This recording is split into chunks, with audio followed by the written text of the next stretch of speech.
Alright, what's the deal, y'all? So I came across this video by Peter McKinnon in which he spoke about something interesting called the choice paradox. He said he found it in this book called The Subtle Art of Not Giving a Fuck, and that's a pretty popular book. Obviously, the name pretty much incites what the book is about, teaching you how to just care less in order to effectively do more. And so in this book, he talked about the choice paradox, and I tweeted it as well. Basically, when you're presented with too many choices in life, it can kind of distract you, because what happens is once you finally make a decision from that pool of choices, you're immediately plagued by wondering if you made the right decision, because you're thinking about all of the other possibilities from the decisions that you didn't choose. Like, man, what if I would have dated that girl, or what if I would have took that job? You know what I mean? Like, it's so many possibilities inside of that pool of options that you have, which what I learned in life is it's not necessarily always a good thing to have too many options. And so even in sales, right?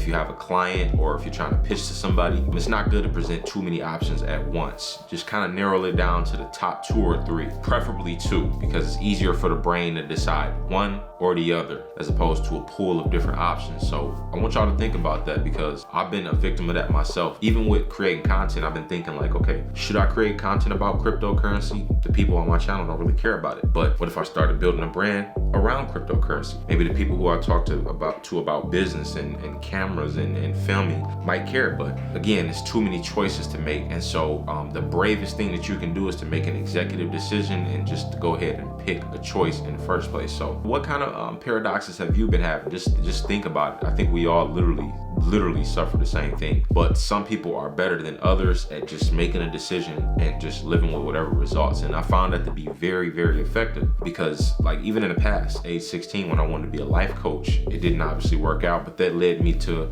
becoming interested in Forex, which didn't work out, but that led me to be interested in social media marketing, which didn't work out, which led me to want to learn more about videos and videography and now photography. And so here we are. Like, I'm still in the journey, you know what I mean? So, but by me just going down these paths and just making a decision and not worrying about the other choices that could have been made, I met my destination a little bit faster, right? So, and that's just in theory. But if you haven't checked out this book, I'm gonna make sure I pull it up. I don't know the artist of it, but I'll make sure, or I don't know the author of the book, but I'll make sure I put that in the description. So I definitely wanted to just put that one out there, man, for anybody who's been struggling, just going after. I think it's ultimately insecurity that keeps us from making a decision when we know a decision need to be made. It's the insecurity of what if this doesn't work out and everybody's gonna say I failed, or I look stupid in front of everybody. So you kind of gotta be willing to look stupid. That's basically what the goal should be, is to just be willing to look stupid if you're wrong, but having the nerve to move forward in spite of. So that's it for this one.